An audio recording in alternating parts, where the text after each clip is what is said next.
up, guys? Welcome to the Smooch and Release Show, where we talk about smooch and release and fishing. Mostly fishing. Mostly fishing. I mean, there's smooch and release in fishing, right? Of course. But as you can see, we have a ton of baits on a table in front of us. So what we're gonna do for this show is talk about, it was supposed to be 3 baits that performed really well this year, but it looks like we have a whole table full of things that were actually good this year. And we're gonna talk about a lot of them. So do you wanna start? Because it looks like you have a lot of blurples ahead of you. So well, I'm assuming your nighttime experience was very good this year. Yeah, I definitely had a better night game in the spring and the fall, I guess. Where Paulie was throwing soft plastics and stuff like that, I'm not a soft plastic guy. I'm not a bucktail guy. I am definitely a hard bait. Throw it out there, twitch crank. So I have my lineup of blurple lures for nighttime, and they performed very well this year. I'd say the top performer was the Joe Bag Swarter. As you could tell, it's got the most traffic on it. Yeah. And I have it in 2 sizes, mainly for a distance thing, because some of the areas, like if you're casting into the wind, the smaller version of the Swarter obviously doesn't go as well into the wind as the larger version. And if the fish in the area are larger, I like the larger presentation, unless they're diving too deep or something like that. But I go from Mag Darter to SP Minnow to Joe Bag Swarter in 2 different sizes. And then this is actually a black Swarter that I've thrown in there as well. And every one of these have caught fish. The big Mag Darter always works well at night. So that's my nighttime presentation. I go to a soft plastic only if I haven't caught a fish and Paulie's on fish number 4. Then I'll follow suit. You still don't catch Yeah, fish. and then I still have to battle. But early spring we did do well on the soft plastics. Yeah. So the early spring. I actually have the thing down here. Now that we're talking about that, I was gonna wait for that. Early spring, we were catching a lot on these bad boys. I was catching a lot on these bad boys. Small presentations, but we were catching a lot of fish on them. And I think the most we were using was like a 3/8 ounce jig head for those. But springtime, we had a lot of really good fish on the blurples at night. That's usually where we start, this year I think we started catching fish in March. Mid-March, yeah. Yeah, and usually I don't normally go out that early and catch fish, but they were here, and these blurple Swarters, the blurple SPs, the Mag Darters, this one's all rusty. I got to replace hooks on there, but that's what we do all winter. As you see, you can look at Brian's. I don't know. Look at that. It's just completely beat up. That's hook rash and everything, but just completely beat up from all the blues we catch in the spring at night, all the stripers we catch on these things at night. The SP minnows and everything look the same, but the blurple color, black, even the darker blurple, the black and purple from the SPs from Daiwa, it still catches a lot of really good fish. And yeah, he doesn't really do well with swim baits, but I guess, I got you into Senko fishing for bass. Right? So at some point, I did start with the small swim bait. Yeah, talk about that. I was going to pull that up when I got to my swim baits, but now that you picked it up, just talk about that. All right. So the heck were you catching fish on? So we fish a little, I guess you call that a back bay area. Back bay, yeah. We'll call it a back bay area. Almost a tidal creek because it's super, super tide dependent. But it's loaded with usually smaller fish, but there's still decent fish in there. I know Paulie and Eric have caught some really nice fish out of there. And I've caught almost keeper out of there, but primarily, especially right now, like it's all small fish. But these things work fantastic. So this is a Kitech on I think this is a quarter. Probably, right? Yeah. 1/4 ounce jig head with a boxer hook. And the Kitech is great for that. So there's like 2 lures I use in that spot, and that's this Kitech with the jig head, and then there's the Sidewinder spoon. on top of striped bass in there, it's also usually loaded with shad, which sometimes fight better than the bass because they're bigger. Yeah, There's just like enormous shad. So the shad love both of these presentations, but they really like the Sidewinder spoon. This one looks like a brand new because I had to replace them all because I lost them all. Yeah, I mean, that happens. So these are my Back Bay Tidal Creek go-tos for stripers and shad. Is the Kitech on the jig head and the Sidewinder spoon made by I think it's Acme. So since we're on those, I'll go into my smaller presentation. Finesse. So we'll do another, I guess, podcast, if that's what this is, another show talking about the finesse side or the Back Bay light tackle side of striper fishing, because I did a lot of that this year. And the versatility behind doing that with other species and what to use, what's too big. We'll do a whole in-depth show on that. But as far as what he's talking about, the 1/4 ounce bucktail, this is the Spikes bucktail, the ones that I make personally, and I catch a ton of fish on here. You can use the grubs that I sell on the website too, but same presentation is like you just cast it out and reel it up, catch some fish. A very similar bait in size, color, and presentation is this one. I call it a bunch of slot size. I caught, I want to say 215 plus on this one. Usually throwing, depending on the current and where I'm fishing and stuff like that, I'm throwing an 1/8 ounce or a 1/4 ounce or a 1/2 ounce with these bad boys. But these guys catch fish. Don't let the small presentations, scare you from catching big, scare you about not catching big fish. They still catch some big fish. So, all right. So we talked about some blurples and some nighttime fishing. What other lure that you have ended up producing a lot of fish, not just necessarily like big fish? I mean, you're a quantity guy, and we talk about right. We talk about this in a lot of videos, yeah. Especially our recent trip to Jersey. I'm definitely I want to catch fish. I want to catch fish all day. So if that means I got to go out and go porgy fishing so that I can catch an enormous amount of fish, I'd rather catch 20 fish than one big fish. That's just me, and that's the personal thing. I always say, if you can't have fun catching any kind of fish, then you really don't love fishing enough. And I got a lot of flack for that in one of my recent posts. Crazy. Guys are like, you just never caught big fish. And that's the opposite of truth. I have caught plenty of big fish, especially this year. I caught big fish in the surf, huge fish off the boat. So I know what it's like to catch big fish. And of course, everybody wants to catch trophies and you want to catch them all day. But that's not realistic either. So I would rather catch tons of fish. Like I'd rather go out and fish for blues in May and catch 50 in our Back Bay spot than walk all the way to the jetty and take a chance on catching one striper. That's just me. So my Back Bay Bluefish spot this year was fantastic. The days I was there, it was 30 to 50 fish a day, all in that 12 to 18 pound range gator bluefish, and so this is a bunker colored SP minnow, which is supposed to look like that, and that's sheerly from all the blues that I caught on it this season. This was new at the start of the season, and now it looks like it needs to be repainted. Like I have blanks like this in the garage that could be airbrushed into looking like a bunker again. But it didn't matter. But you know what? I changed it, and they didn't go after the other lure with the different color. They wanted, I don't know, there's something about that head or whatever it is. But what produced even better than that was the Joe Bag Swatter in snapper color. Now this happens to be a brand new one because I've lost. This is, I think, my 5th one of the season. Oh wow. You lose lures a lot. Yeah, well, I don't break rods though. Oof. Oh, you can't even deny that one. Yeah, so the Joe Bag Swatter. This is the larger size, which is 6 3/4, or it's 7. I don't know. It's the larger size, and the color is snapper, and this outfished everybody on the beach when the bluefish came in.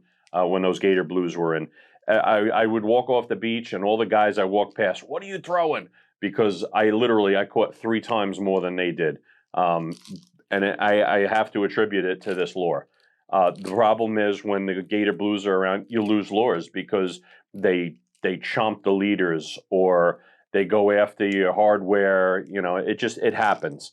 So, like I said, this is, I think, my 5th one of the season because I left one in Jersey last week. Actually, I think I left one there this week. No, I didn't. No, this was new. I brought this to Jersey when Joe and I went. So that would be my number one lure of the spring. And even when we got into the fall, I was throwing that when I would get down to the beach at night and before the sun went down, I would throw that and I caught stripers on that. So that's definitely a good bluefish and striper bait. It worked super in Jersey until a fish swam away with it. Well, you know what it is with stripers. I was throwing a teaser rig, which really proved very successful, especially when we first got started. I had the first 3 fish, and they were all on the teaser, so I kept replacing the teaser or the teaser rig, and then, but I found when you had a big fish or a good fish on the teaser, and an enormous fish grabs the lure. Yeah, 30-pound fluoro isn't a strong enough leader. No. So that happened twice. I lost a really good popper, and I lost one of the Joe Bag Swatter that way.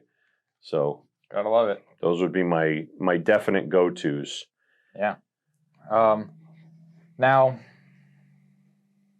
I want to talk about swim baits, but I don't want to get into it yet because I have a lot to talk about. So, as far as like Bluefish goes, SP minnows, so jerkbait style swim bait or plugs, right?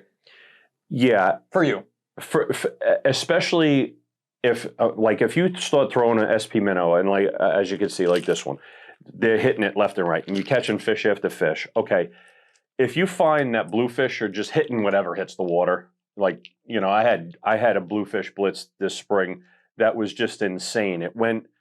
It had to be a mile from left to right, and I was in the middle of it, and it lasted for I think 2 hours. That the bluefish, they were just jumping out of the water and attacking everything.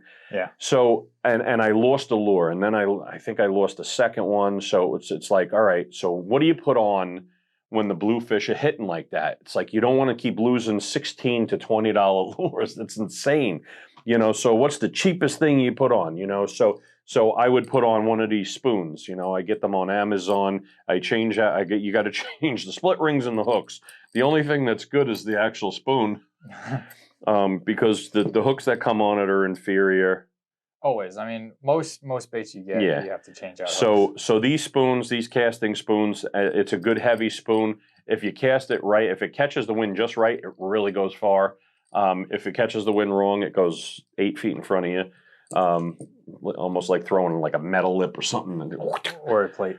And then of course there's the diamond jig. The diamond jig is just an affordable, especially right now, because you can get them in Walmart for $2 for an A17 sales pitch. So get down to Walmart and buy all their diamond jigs, and their Tsunami. Their hooks. This isn't one of them, but their hooks are. I think they're a little weak. The hooks that the Tsunami ones come with, but so it just causes you to play the fish better. If you don't tighten up the drag, they shouldn't straighten it out. Play the fish and get it in. So when the bluefish are going insane like that, obviously everybody wants to throw topwater. If you don't want to lose the topwater lure, you take that chance when bluefish are around, unless you're going to tie steel leaders. Yeah. I've lost more lures and more fish on steel leaders than mono. Because usually the steel, the fish go after the steel. So where the steel goes to a barrel swivel and then goes to your braid or your mono, in this case, braid, because I don't know that anybody's actually surf casting with mono anymore. But anyway, so that barrel swivel where you're attaching the steel leader to your line, they go after that barrel swivel. I don't care if it's black or if it's silver or whatever color it is. Yeah. They go after that barrel swivel, especially when they're feeding like that, like insane. It's crazy how you have like 12 to 15 pound bluefish and they're going after barrel swivels. Like Right. What the heck? Right. Like I can throw a trout fly out there and on a 5-weight and just pop. Yeah.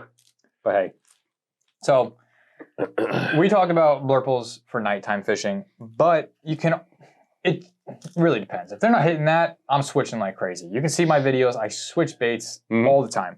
So I switched up to a 5-inch SP Minnow in chrome with the purple on the top, and was that black? I'm colorblind. Is that black on the bottom? I think so. So that's black on the bottom, but I ended up catching 100+ stripers in one night on this switch up, and it was absolutely crazy. All it was from 2 o'clock in the morning until I left at like 7 or 8 o'clock in the morning. 6 hours every single cast was a striper on this bait. I didn't get invited. He wasn't there. That's why I caught so many fish. So it doesn't necessarily mean that you can just use blurples at night and you're only going to catch fish on blurples. Oh, positively not. The blurples are in a separate bag. I have a small Surf Right 3-chamber bag just for the blurples, and then I have my whole surf bag full of everything else.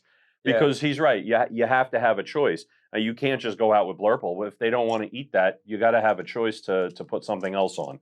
So I usually have mag daughters in every color and SP minnows in various colors. Yeah, so there's like 3 colors that, I guess 4 colors that I focused on and I buy a lot of. It's blurples, it's the bones, yellows, and then bunker or chrome. So it's like the flashy kinds. And we've had really great nights this year, last year, the year before that, where the bone SP Minnow at night was catching more fish for weeks, and they wouldn't even touch blurple or yellows or anything like that. So another one that's been really good to me this year was the bone SP Minnows. We'll link every single thing that we're talking about in the description below. So if there are some sales somewhere for the holidays, if you want to purchase the stuff that we are using and catch fish on and have caught fish on, I'll link it all down below for you guys, and I'll try to add some videos where we're actually using these products, so it's not just us saying something. Or over the winter, when you see they do the like fishermen's flea markets, a lot of times guys have lures on sale there. They'll blow out SP minnows for $10 a piece. If you can get an SP minnow for $10, buy them up. Why not? You know, I'll link the links to some hooks too, because as you can tell on my side, this is Rusty Hook Nation, and everything rusty. I went a while without washing out my bag, so they all just sat in the salt water. Yeah. So I gotta replace the hooks. So I'll link hooks down for you if you're just like me and want to join Rusty Hook Nation every year. I'll put that down too. Topwater. You want to talk about Topwater? And it's funny because it's one rust and one. You didn't replace it? No, I replaced them. I started the season off with 2 new hooks, but only one of them rusted. All right. It's funny. What was your Topwater experience like? So I don't have any left of my main Topwater plug because I fed the last one to the ocean in Jersey last week. First cast when Joe and I got there. The line must have been wrapped around the tip. I took the first cast, bink, and I'm like, oh. What's going to break the tip? I just, break the tip that I had just had fixed. So, no, I didn't break the tip. But our trip to Jersey, the Topwater bite was great. And the best one for that was the, was this talking popper? Yeah, tsunami talking popper. So, tsunami talking popper. Worked like a pencil popper. You know, just dancing it along the top, and this caught really a lot of fish, and it caught my 30-pounder, so it caught some nice fish too. So because the bigger fish definitely went for the lure as opposed to the teaser. The smaller fish went for the teaser. You think you went after it because of the feathers? The feathers? I don't know. They were feeding on peanut bunker, so with that dot and this coloring, it just looks like a peanut bunker. I don't know that the feather had anything to do with it, other than this looked like a fish that he wanted to eat. Yeah, well, this is very similar. Let's put them together. Yeah. So this is a Gibbs. This is a wooden Gibbs. I think it's 2.5 ounce pencil. This is my. I guess I can say this is my go-to pencil popper or Topwater right now. I've used the Tsunami talking poppers, and I've caught so many fish on them. And the blues love them. Stripers out of Montauk love them. They love this. See, I got a Tsunami talking popper here. You just throw that stuff in, it just puts off splashes and sound and vibration. Got a knock in it. The woodens don't have any knock, they're straight wood. So I went over to the Gibbs wooden pencil, and I've had more luck with not destroying it. I've had crazy, like you talked about, bluefish for hours out at Montauk in the spring. Absolutely insane. Off the rocks, off the beach. All you saw were bluefish. We have a video of this one. I'll link that below too. But it's just bluefish after bluefish after bluefish. And this one, I feel like I can launch a little bit farther than the Tsunami talking poppers. Like I feel like there's too much air in there. And but the wooden Gibbs, there's another one. It's called like an ice cream. I forget who makes it. It's like this cone-shaped hard plastic. And you just launch that thing a mile. Ice cream cone. Yeah, it's just. It's like the Roberts. I like the Roberts lures too, and I'm down to like 2 out of my dozen I think I had. Yeah. Because I lost a few of those this year too. Yeah, I mean, you got to get something that you can launch out. So I'll link this down below, link the ice cream. And yeah, if you get something that can go really, really far on a nice moderate action rod or something like that, launch it out there, because that's most likely where the blitzes are going to stop. It's going to be just out of casting range. So if you got something that you could launch out there, you're probably going to either pull them in or catch more fish than everybody else. And I don't have one up here because that's the one but the lure that I lost all of them now is the Mabachi popper by Daiwa. And what's nice about that is it's like a bottle popper. So you can cast it out there, it floats, and then you do a blop and it makes a nice big splash, and you can let it sit. And that's how I usually, like, I'll work it, 2-3 twitches, and then let it sit, and that's when it gets attacked. All right, so now we're going to talk about some things that you don't really like to talk about, and that's fishing soft plastics and some nice old bucktails. I don't mind talking about them, I just don't like using them. All right, talk about them. Express your love on the bucktail. Bucktail's too much work. Too much work. Too much work. My gosh. You know what it is? It's to me. Quote that and put it on a t-shirt. It's tedious. Tedious. It's tedious. It's like you throw it out there and twitch, or these clowns with the snap jigging thing. No. Bucktails, snap jigging. I got a snap jigging rod. I don't snap jig. Oh my gosh. Just want to catch fish. I just want to throw a lure out there and catch fish. Okay. Throw a bucktail out there. And I've had a couple really good days on bucktails, but I'd say 9 times out of 10 I do not catch fish on bucktails. Of course, I don't throw them very often. Most of my really big fish this year and last year came off of my bucktail that I tie. Well, that's because it's the only one you throw. Yeah, I mean, yeah. Why throw anything else when you know this works? Right. Well, why buy other people's bucktails when you make them yourself? Yeah, so this one's the 1.5 ounce Spikes bucktail. I'll link it down below if you guys want to purchase it too. I've caught so many fish on this bucktail. It's on, not this one specifically, but on this design. It's insane and tedious. I don't even know what you're talking about, man. You cast this thing out up current if you're fishing current, wherever. I mean, there's going to be a sweep on the beach, or you're going to fish an inlet. Cast it up current, let it drop down, let it just sweep and swing, and all of a sudden, pop, pop, you feel bottom, pop, pop. Try to figure out where the fish are, and then they hit, and it just, you know what I mean? Doesn't work. It does. It does. Somebody's going to comment. He went from, he went normal to Mickey Mouse real quick. I cast it, I cast it out, and it gets stuck in the rock there, and then I got to break it off. And then I leave it down there. Unbelievable. Unbelievable. So 1.5 ounce bucktails. I've caught a lot of fish. In most cases, I can get down to the bottom. I mean, you don't necessarily want to fish the bottom all the time with the bucktails. I've had people ask me how to catch fish on bucktails, and they're working the bottom and can't catch it this way. A lot of my fish that I catch on the bucktail, I actually catch swinging a bucktail. You know, up current, let it work down, catch a fish. Sometimes they're on the bottom, and you got to get something down really quick. Go up to like a 2 ounce or something. Whatever's going to be able to get you out far enough, down to the bottom. If they're on the bottom, do it. But a lot of times I like throwing the lighter ones. You just got to be careful with a lot of the companies that make them. Their hooks could be a little bit cheaper depending on how small or how small the weight is. But my 1.5 ounce really sturdy hooks. Sometimes I'm throwing a 3/4 ounce or a 1 ounce. Sometimes I'm throwing a 1/2 ounce. Like we went to Jersey. And I'm throwing a 1/2 ounce bucktail. These guys for a bunch of stripers on my 10-foot rod. So it's like, just depending on the situation, you want to be able to throw something that's going to catch fish. Like floating a 1/2 ounce bucktail caught me more fish than I even tried a 1 ounce to see if there's anything on the bottom.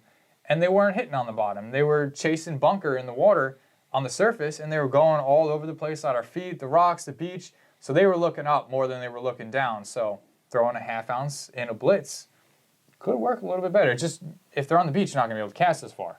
That's the problem with the lighter ones. And yeah, I mean, you have anything to say about your most prized bucktail friends? Snap jigging? Yeah, I don't understand it. Well, I do understand it. I understand how it works because the fish see that sudden jerk of the bucktail jumping off the bottom, and it's I think it's more of a reaction strike, and it produces. I know guys that are fishing that are doing the snap jigging thing, and people have been snap jigging for 50 years. They just didn't call it that. Yeah, you know, they didn't make it trendy. Right. I mean, that guy that fishes the end of the Shinnecock jetty all the time in his strap-on corkers. I've been watching him snap jig since we fished there, and he does it with a 10-foot rod. So this thing that you have to have this 7-foot rod, and you have to use 10-pound test, and that's not all accurate. That may be the case with finicky fish, but I'm telling you, I've seen this guy with a 10-foot rod off that jetty snap jig and catch bass after bass when we're all catching blues. So it definitely works, but you have to have the patience for it, and I'm not a very patient guy. Like I said, I can fish for hours and hours and hours as long as there's, I've done it when there's no action too. I did 8 hours in Jersey and caught nothing. When it comes to freshwater fishing, he is not a guy to throw the jig. He's not the guy to throw a worm. Not the guy to throw a Senko. What's another drop shot? He doesn't throw any of that stuff, and I do. You know, I catch fish on the jig. He refuses to throw jigs, so he's a power fisherman more than anything else. Yeah. I mean, I want to say I'm a power fisherman. Yeah. Everybody loves freshwater. I'm a cranking. spoon spinner, crankbait, jerkbait. You know, same as I am in saltwater. Yeah, but yeah, I mean, you got to expand your horizons every now and Well, then. I started you know? doing the Senko thing. Yeah. And then the last few times I went out, it didn't work. So now I don't ever want to do it again. Oh my gosh. Hey, you know how long I didn't fish spinnerbaits? I hate spinnerbaits because I never caught anything. Yeah, when you throw a spinnerbait for 10 minutes each time you go out and you don't catch something, that's not really a good test to it. That's where confidence is key really comes into play. I mean, for a long time, as simple as it was, I couldn't catch fish on a stinking swim bait. I couldn't catch fish on a bucktail. Then all of a sudden, you know, I catch fish on bucktails, and it's like, okay, I figured it out. Let's catch some fish on bucktails. Now it's like one of my favorite things. I got more bucktails in my bag than anything else. Now I've got more swim baits in my bucktails in my bags than anything else, and it's super super easy. I mean, it's look at it. That's all it is. It's a plastic fish presentation, and that's, you know, like I'd say work it like a bucktail, but you don't. I have some really nice bucktails. Yeah. I'm sure. I have a whole bag of bucktails. I took it off my belt. Oh, good. I even have who makes the custom bags. Gear Up. Yeah, I have a Gear Up bucktail bag, and I don't even have it on my belt anymore because I'm like, oh, this is unnecessary weight. I don't need to carry this. I'd rather carry my blurples. When you catch big fish on your bucktail, you realize even the swim baits, like I said, it's super super easy, super simple presentation. You can either work it like a bucktail, like I've caught many fish just swinging it like I swing the bucktails, or hop it off the bottom like a bucktail, or just reel it in like a swim bait, like a regular old fish. And I caught a lot of fish on this, especially in the fall. Caught a lot on this size in the fall. Caught the 5s. Isn't that the one you caught fluke on too? It was this one. I think it was this one. Yeah. Yeah, I caught a bunch of keeper fluke on this. So it's really versatile. Versatility with swim baits. So I think this is a 5-inch and this was a 6-inch. And 3/4 ounce, 1 ounce, 2 ounce. I mean, in reality, this thing right here can catch you a lot of fish. You know, you put a big old grub on here, you put a swim bait on here, you put just a regular old fat cow on here, you put something like this one's an eel. You can do a lot with a jig head and catch fish. Sand crab. Yeah. Yeah, you could Throw it down with a sand crab on it. Bass will pick that thing up. I mean, you have to go for bluefish at that point. This ain't no circle hook. But No, but I bet you a bass would pick up a sand crab on that. yeah, someone was going for blackfish, and they had a bass come up after the Well, I green told crab. you, that one bass that I kept, it had 4 sand crabs in the belly. It's crazy. 4 I mean, calicos. they'll eat anything, man. So yeah, swim baits, they caught a lot, 5-inch, 6-inch. And then during the fall when they were running, man, I was slamming them on swim baits. Diamond jigs he has here. They're pretty simple, I'd say. Work them like a bucktail too. Yeah, you can work that like a bucktail. I usually keep mine moving. The presentation of a sand deal, it was the diamond jig was designed to be dropped to the bottom and jigged up, which we do off of a boat. It was never intended to cast off the shore, but in the last, I don't know, however many years, probably the last 15 or so years, when the sand deals are in the fall, there's no better bait than a diamond jig. There just isn't. When they're in there so thick, you throw that diamond jig out. I mean, we had the full run of, 18, 19, 20, even 21, I think. Yeah. I mean, 19 was like the peak. Yeah, 19, 20, 21. Diamond jigs were like, you couldn't go out in the fall. If you didn't have diamond jigs, you might as well sit home. Yeah. You know, because you really was the only thing you were catching it on. And color didn't vary all that much, although green always caught more because obviously the sand deals portray green color with the silver. So you know, even now, the sand deals are off of Jersey, from what I understand, like insane. Yeah, I mean, but where the boats are, they were getting flooded into yeah, the beach. Yeah, even when we were there almost 2 weeks ago now. Can you believe that was 2 weeks ago? I know. It's crazy. It feels like it was yesterday. Probably because I'm still working on the video. It's actually all together, and now I just got to cut half of it out from the first time. It's a half hour long. Yeah. I haven't even started that video yet. It's going to be a good one, though. What, the boat one? Yeah. Yeah. It's going to be insane. Yeah, I didn't start on that. It's going to be insane. So then I have these spoons. Actually, it's really not a spoon. I guess you could just call it a tin. It's kind of like a Hopkins or what's the other one that this looks like? Castmaster? Castmaster. That's the one. So it's kind of like that, but it's a knockoff. So it's dirt cheap. And again, when you get them, you have to change the S hooks. The split rings. We're making food now. Yeah, it's the split rings and the trebles, because the hardware the hook it comes with, I assume they're made for freshwater. So I've never had a largemouth bass straighten a hook. So obviously it's a completely different fight. So I assume they're designed for that type of fish. So throwing them in saltwater, you have to change the hooks. So I change out the hooks, and I don't go too heavy, but these are great. These are 3X VMCs, I think. And then change the split rings out for a stronger split ring. And I've caught bluefish up to 12, 13 pounds on these. And I've caught snappers, and I've caught small bass. This is the spoon I threw at the Ponquag and caught the bass on it. You know, so the very versatile spoon, casting spoons, Amazon. I buy them by the dozen. This way, if I'm fishing with somebody and this is working, I use this. I use these a lot off the boat when we're casting into the little schools of blues off the boat. This is the lure I throw on most often because if you lose it, it's no big deal. You get a lot of distance too. Yes, because for its size, it's very heavy, so it really rockets out there, even on a small rod. So that's a great spoon. Small presentation, but it produces big and small fish. Yeah, I mean, it looks like we talked about everything on the table. You didn't talk about those. Oh, right. So these are... Dude, I can't catch a fish on these things. These are Super Strike Darters, right? In the darter? They're bottle plugs. Bottle darter. Bartle darter. Bartle dartle. Bartle It's darter. a bartle dartle. So this is a Super Strike plug that sinks, right? They sink. Red eyes, yeah. I have 2 of these that I never, ever... they probably have brand new hooks, and I never take them out of the... They're always in my bag because it's like, Oh, no, see, today, I wouldn't even carry... Ooh, it has a nice sound to it. I know. Today, I'm going to catch a fish on these.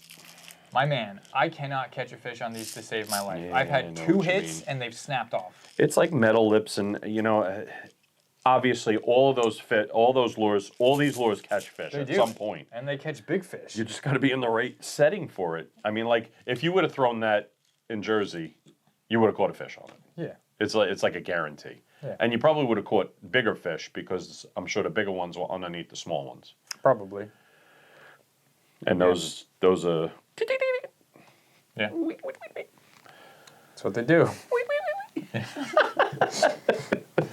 Jeez. All right. All right. So, yeah, we talked about most of this stuff. We did. Do you have any final words on the lures? Because I have another question for you. You have another question for me? Yeah. Any final remarks on lures? No, but I have a question for you, too. What's your question? Okay, so daytime, Daytime. ocean, Beach. ocean, beach, 3 lures, what are you bringing? 3 lures. You're only allowed 3 lures, what are you bringing? Oh, nuts. Really? Wow. Okay, so what time of year? Summer. Ugh. No, because there's no fish out there in the summer. Let's say end of summer, early fall. September? Yeah. All right. Carrying my bucktail. I'm I knew that was coming. going to carry a 6-inch swim bait.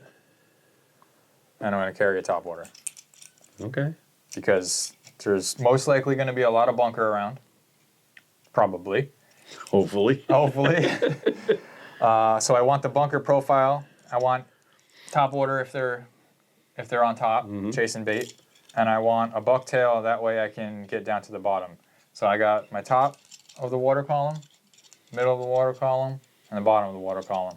If I had to choose 3, which I'd probably have multiples of each. Yeah. So I'd carry, 10. except for the topwater, like Yeah. I'm probably just gonna have one of those. But I have multiples of these. That's mine. My Okay. go-to 3. What are yours? All right, so Clearly not those 2. obviously, because I don't even have those. All right, so I would focus on, I would definitely do the swarter. I would do a topwater. And I would probably go with a diamond jig for distance and weight. Yeah. So topwater, obviously, if there's a topwater action bite, a swimmer for middle column, slower. The slower you work it, it's going to stay closer to the top. So you could go top to middle with a swimmer, and then the diamond jig, you can work that wherever you need to. You can bounce it off Like the a bottom bucktail. like a bucktail, and we've done that. I mean, 20. 20 was it 20? I believe it's 20. So we were the one morning the bite just kind of shut down, and we were like, "What's going on?" And John was still catching, and we were like, "All right, what's he doing?" So we were watching him, and he was I think he was throwing. It was a heavy one, so I want to say it was probably a 47 because it was a pretty rough surf. He was throwing a 47, and he was letting it sink, and he would just pull it and then reel up to it. So he was dragging the bottom with it. Now, obviously, on the south shore of Long Island, you can do that because it's all sand. Yeah. Obviously, you can't do that in Jersey because I found the one freaking rock out there that I lost one of my lures on. So I would diamond jig, swarter, topwater. Nice. And it would probably not be the talking popper. It would probably be the Mabachi popper. Not the chug. Nah, I've never really done well with the Chug Norris. I've caught a couple of blues on it, but yeah, I wasn't impressed. It doesn't cast all that great too. It catches air, and I only say the Mabachi over this is because after you do this 10 times with the, oh my God, the depending on the rod you bring. Like we went to Jersey, I was forced to bring my 11-foot rod, which is my heaviest surf rod. So casting that thing for how many hours? Too many hours? All day? From 7 in the morning till 4:30 in the afternoon. Yeah, my shoulders were feeling it, and then reeling in all them fish on the next day on the boat. Yeah, so I guess, so that leads me to my question. So we have all of these lures here, all these plugs. What was your go-to rod overall this year? Because people are going to want to know, like, if I had to get one rod this year for Christmas, let's just say for Christmas, it's on sale, I want to throw all of these things. What was your go-to all-around rod? My Tsunami Elite, I guess, for surf. Yeah. We're talking about surf. Yeah. Yeah, my Tsunami Elite 9.6 it is, would be my go-to. It's got plenty of backbone for big fish. I've literally caught bluefish up to 20 pounds on it. And as you know, a 20-pound bluefish is like reeling in a train. So that doesn't want to stop. Yeah, yeah. And I've heaved fish up on a jetty with it. Not recommended. I mean, you did it. And after watching you break rods doing that, I don't do that anymore. All of my rods. Yeah, almost every rod. Except my St. Croix. Yeah. I haven't broken my St. Croix.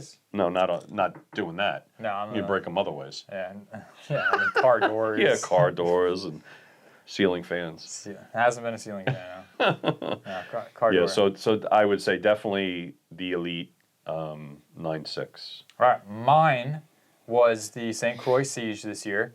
For the last couple of years, we've been trying new rods every single year, and overall, I do want to say that the St. Croix Siege is probably my #1 rod that I've owned, and I've owned a lot of them. I've broken a lot of them, but St. Croix Siege, I had 2 that were my favorite. My 10.6 when it came to the fall, because I wanted to get out farther. I knew there were bigger fish. I was working faster water, so I got the 10.6. I'll link them, his and mine, down below as well if you wanted to purchase them. And I used the 10-foot as well. So I have 2 10-foots, one for Erica, one for me. I had the 10.6. In the springtime, the 10-foot was good for distance, which sometimes you needed that extra distance to get the perfect swing. Like when you're working these things at night, a lot of our big bites, most of our bites in general, were out, swing, pop. You caught fish. No action whatsoever other than the current. So if you had to cast out far, that's what that was fun. Painfully slow reeling. Yeah. Dude. So I got a lot of DMs in the spring. Like, what are you doing? I'm not catching fish. And I'm over here posting videos of catching fish. Were they giants? They weren't huge fish, but after 3.5 months of not catching fish, everybody wants to catch a fish. And we did catch slots. We caught a bunch of slots in the spring. Yeah, we did. We caught a lot of slots. But when it comes to me responding and saying really, really slow, if you're turning the handle, it's too fast. People just didn't comprehend it. So it's just like, it's literally, you cast it out, and just, that's it. You're not even moving the handle, and then all of a sudden, just boom. Like, I don't know how they see that in the water, or lateral line it in any way to decipher this is not a reed. Like, I don't know, but that's what was catching fish, just painfully slow. So for fun, my 9-foot was really fun, the Siege, 9-foot. But I needed that extra distance for the 10-foot, and it just seemed to pair well with all of this, like our single hooks, the bucktails and everything. When you're using single hooks, they tend to be a little bit thicker. You got more lead on top, so it's more of weight. I like the faster actions and a bigger rod. That way I can just set the hook on them. So, yeah, I mean, we had a great season. And we have so much more to talk about. I mean, this is some of what we were talking about on the surf. And then behind me, we have some finesse lighter tackle stuff, which we could talk about for another hour plus. We can do a couple episodes just me alone on lighter tackle because there's so much to talk about. And I would sit here going, Yep. Yeah, I mean when you're throwing a 7-foot rod with swim baits, smaller bucktails, jerk baits, smaller topwaters, even the smaller spoons, there's so many more options to catch fish. Like I could use this one lure. I can catch stripers, bluefish, fluke, and even sea bass on this one singular lure. You throw a 4-inch or a 2.5, a 3.8, whatever it might be, swim bait on a little jig head, you can do the same thing. So there's a lot of different things that we can talk about. I had a fantastic white tackle year. So yeah, I guess that really concludes our Smooch and Release Show. So when do you deem a lure unusable? Like, never unusable. However, do you keep throwing this? It reaches a point to where, do I want to lose Now, it? are these wire through? SPs or not. That's good. Yeah, remember the time I lost, I had it pop off at the head? Was that the SP? That's the Okay. SP. Yeah.